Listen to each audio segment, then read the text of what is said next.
Hello everyone, welcome back to my channel. दोस्तों, अगर आपने स्टोरी के पिछले एपिसोड्स नहीं पढ़े तो मैंने लिंक डिस्क्रिप्शन बॉक्स में मेंशन किया है। आप वहां जाकर स्टोरी के सभी एपिसोड्स पढ़ सकते हैं। साथ ही चैनल पे नए हैं तो चैनल को सब्सक्राइब कर लें। सक्षम, लगता है तुमने उस इंसान को अच्छे से देखा नहीं। ये सुनकर राजीव वापस खन्ना को गौर से देखता है। तभी उसकी नज़र खन्ना के हाथ में पड़ती है, जिसे देखकर वो हैरानी से बोलता है, ये चीज़ मुझसे कैसे छूट गई? वाह बॉस, मानना पड़ेगा, आप तो जीनियस हैं। चील की नज़र रखते हैं। सक्षम, उससे घूरते हुए, अगर तुम चील की नज़र रखते और अपना काम अच्छे से करते तो मुझे ये फुटेज देखने की ज़रूरत नहीं पड़ती। आजकल तुम्हारा काम में बिल्कुल भी ध्यान नहीं है। राजीव डरते हुए, सॉरी बॉस, आगे से ऐसा नहीं होगा। सक्षम, तुम्हें इस इंसान को ढूंढना है। अपने आदमी को काम पर लगा दो और इसे जल्द से जल्द पकड़ो। Rajiv, okay boss. सक्षम, तुम जाओ और काम पर लग जाओ और मुझे एक एक अपडेट देते रहना। राजीव, यस बॉस बोलकर वहां से चला जाता है। इधर प्रिया हॉस्पिटल में थी। वो आर्यन के पास बैठी हुई थी। निशा मुस्कुराते हुए बोलती है, प्रिया, आर्यन की कंडीशन में अब धीरे धीरे सुधार आ रहा है। प्रिया खुश होते हुए, सच में दी? ईशा, हाँ, तुम्हें पता है आज आर्यन के हाथ ने मूवमेंट की। ये सुनकर प्रिया खुश होते हुए ईशा के गले लग जाती है। थैंक्स दी, ये आपकी वजह से मुमकिन हुआ है। आपने मेरे भाई का इतना ख्याल रखा। मैं आपका शुक्रिया कैसे अदा करूं? ईशा, क्या बोल रही है तू? वो मेरा भी तो भाई है और ये बात मेरी वजह से नहीं, तेरी वजह से मुमकिन हो रहा है। तू उससे इतना प्यार करती है। ये तेरा प्यार है जो उसे ठीक होने पर मजबूर कर रहा है। देखना, वो जल्दी ही कोमा से बाहर आ जाएगा। प्रिया मुस्कुराते हुए, आपने बहुत अच्छी न्यूज़ सुनाई दी।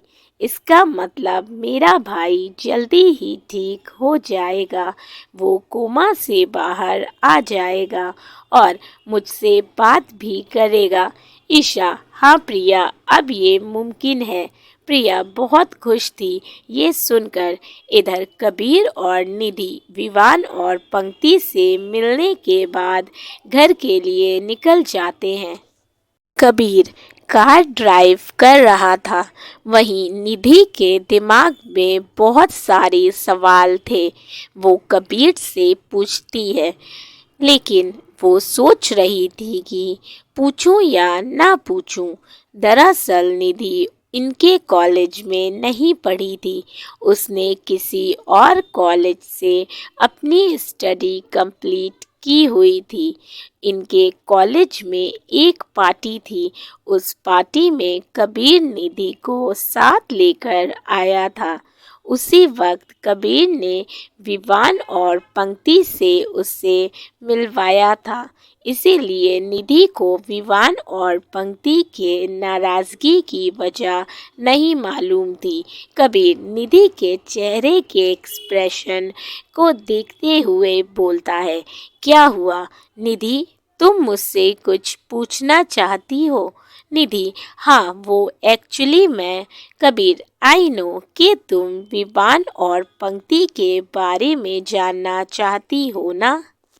निधि, हाँ कबीर, मुझे जानना है कि आखिर विवान और पंक्ति इतने अच्छे दोस्त होने के बावजूद उनमें इतनी गलत फहमियाँ, इतनी दूरियाँ क्यों हैं?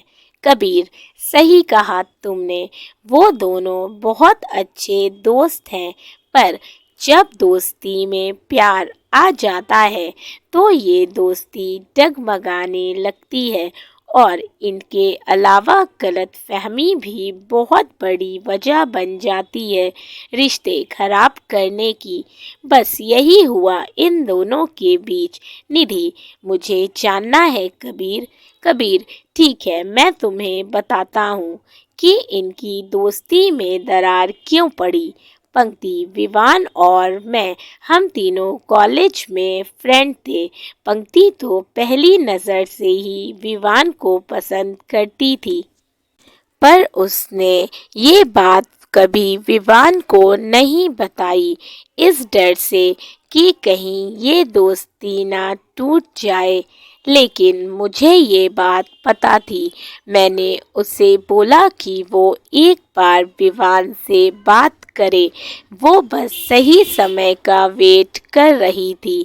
उसने सोचा था कि जब सही वक्त आएगा तो वो उसे बता देगी। पर अनफॉर्चुनेटली विवान को नेहा से प्यार हो गया। निधि, नेहा? ये कौन थी? कबीर, नेहा भी हमारी क्लासमेट थी। वो एक नंबर की घमंडी और नकचड़ी लड़की थी। विवान स्टाइलिश, रिच और हैंडसम था, इसीलिए उसने उसे अपने प्यार के जाल में फंसा लिया। उसके सामने वो एकदम भोली भाली सीधी बन जाती थी। पंक्ति और मैंने उसे समझाने की बहुत कोशिश की कि वो लड़की सही नहीं है, पर वो उसके खिलाफ कुछ सुनने को तैयार ही नहीं था। लेकिन हम दोनों ने भी ये ठान लिया था कि कुछ भी हो जाए, हम उस नेहा को विवान की फीलिंग्स के साथ खेलने नहीं देंगे।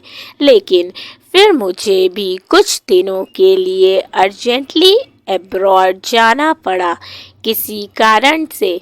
इसीलिए मैं चाह कर भी पंक्ति की हेल्प नहीं कर पाया। विवान को नहीं पता था कि नेहा बस उसके साथ टाइम पास कर रही है, क्योंकि वो किसी और से प्यार करती थी। पंक्ति को ये बात पता चल गई थी कि नेहा किसी और से प्यार करती है। उसने विवान को समझाने की कोशिश की, पर वो नहीं माना। पंक्ति को उससे चिढ़ हो गई थी, क्योंकि नेहा विवान के भोलेपन का फायदा उठा रही थी। विवान पंक्ति की बात नहीं सुन रहा था। वो तो जैसे उस नेहा के प्यार में ब्लाइंड हो गया था। अब पंक्ति और उस नेहा की अक्सर लड़ाई होने लगी थी। पंक्ति उसकी सच्चाई बाहर लाने की कोशिश करती, पर हर बार वो लड़की विवान का सहारा लेकर बाजी पलट देती, जिससे कसूरवार उल्टा पंक्ति ही हो जाती और वो नेहा विवान को पंक्ति के खिलाफ भड़काने लगी थी।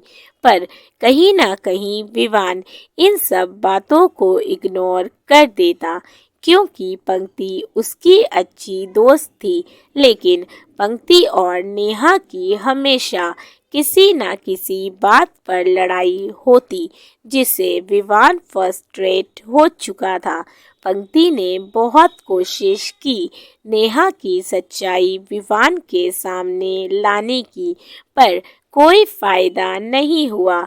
अब तो विवान जल्द ही उस नेहा से सगाई करने वाला था। लेकिन नेहा उससे सगाई नहीं करना चाहती थी। वो तो सिर्फ उसके साथ टाइम पास कर रही थी और ये बात पंक्ति को पता चल गई थी। इसीलिए वो खुश थी कि अब फाइनली वो विवान का पीछा छोड़ देगी। लेकिन उसे नहीं पता था कि बहुत जल्द कुछ बड़ा होने वाला था, जो पंक्ति के खिलाफ था। नेहा को पता चल गया था कि पंक्ति विवान को पसंद करती है, पर उससे ये बात कभी भी विवान से नहीं बताई। एंगेजमेंट वाले दिन उसने इसी बात को अपना हथियार बनाया। नेहा एंगेजमेंट नहीं करने आई। विवान उसकी राह देखता रह गया। पंक्ति को विवान के लिए बुरा तो लग रहा था, पर उसे इस बात की खुशी थी कि फाइनली विवान उस धोखेबाज लड़की से बच गया। विवान का दिल टूट गया था। नेहा के ना आने से उसे बहुत बुरा लगा था। अगले दिन नेहा ने किसी के हाथों एक लेटर भिजवाया, जिसे पढ़कर विवान का गुस्सा सातवें आसमान पर पहुंच गया। निधि, ऐसा क्या लिखा था उस लेटर में कबीर? कबीर, उसमें नेहा ने लिखा था कि विवान मुझे माफ कर दो, मैं ये सगाई नहीं कर सकती क्योंकि मुझे पता चला कि पंक्ति तुमसे बहुत प्यार करती है, इसीलिए वो नहीं चाहती कि हम दोनों एक हों। पंक्ति पहली नज़र से तुमसे प्यार करती है और मैं तो तुम्हारी लाइफ में बाद में आई हूँ। अब समझ आया मुझे कि क्यों पंक्ति बार बार हम दोनों के बीच आ रही थी। इसीलिए मैं अब तुम दोनों के बीच नहीं आना चाहती। आई एम सॉरी विवान, अपना ध्यान रखना। मैं तुम दोनों की लाइफ से बहुत दूर जा रही हूँ। निधि गुस्से से बोलती है, कितनी बदतमीज लड़की थी ये, उसने फिर से पंक्ति को फंसा दिया।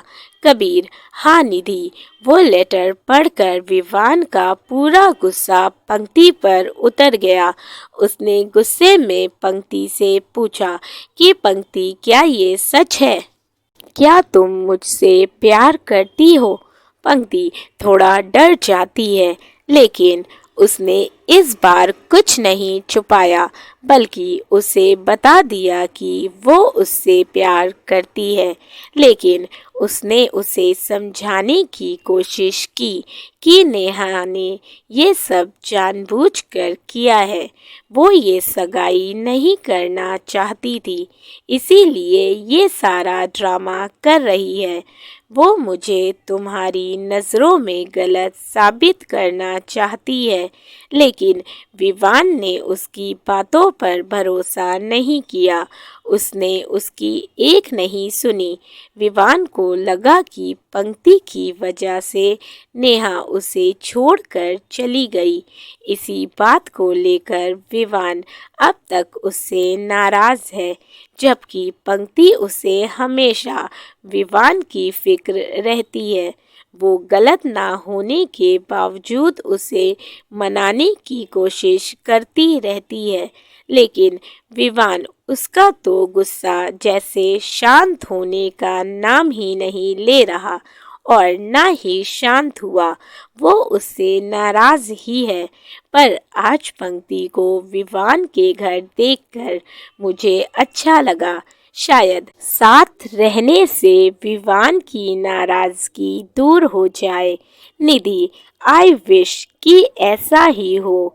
उनकी जोड़ी साथ में कितनी अच्छी लगेगी ना कबीर?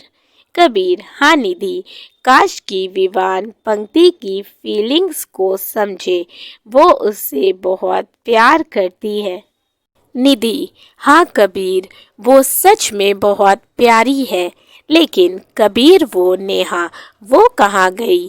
कबीर थोड़े गुस्से से बोलता है, पता नहीं निधि, पर जहाँ भी गई हो कम से कम मेरे दोस्त से दूर ही रहे, उसके लिए यही बेहतर रहेगा। इधर प्रिया आर्यन की कंडीशन सुनकर इतनी खुश थी कि वह तुरंत सक्षम को कॉल लगा देती है। सक्षम उस समय शावर ले रहा था। प्रिया उसे एक बार, दो बार, तीसरी बार फिर कॉल लगाती है, लेकिन सक्षम ने कॉल नहीं रिसीव किया। प्रिया चिढ़ते हुए, ये खड़ूस मेरा फ़ोन क्यों नहीं उठा रहा? आखिर है कहाँ ये? एक बार फिर ट्राई करती हूँ। इस बार अगर उसने मेरा फ़ोन रिसीव नहीं किया तो मैं इससे बात नहीं करूँगी। इधर सक्षम बाथरोब पहने बाथरूम से बाहर आता है। तभी उसका फ़ोन रिंग होता है। वो टेबल पर से अपना फ़ोन उठाता है, स्क्रीन पर नाम देखता है तो उसके चेहरे पर स्माइल आ जाती है। वो कॉल रिसीव करता है। तभी उधर से गुस्से भरी आवाज़ आती है, कहाँ थे तुम सक्षम? मेरा कॉल क्यों नहीं उठा रहे थे? पता है कब से कॉल कर रही हूँ। आखिर थे कहाँ तुम?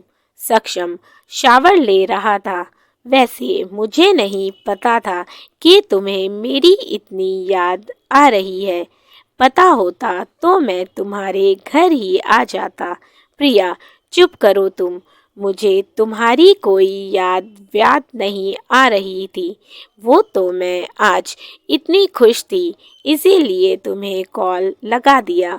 उसके लिए तुम्हें इतना भाव खाने की ज़रूरत नहीं है और ना ही तुम्हें मेरे घर आने की। सक्षम तो क्या मैं जान सकता हूँ कि ये नक चढ़ी बिल्ली आखिर किस बात से इतनी खुश है? प्रिया तुमने मुझे नक चढ़ी बिल्ली बोला? मैं कोई नक चढ़ी बिल्ली नहीं हूँ।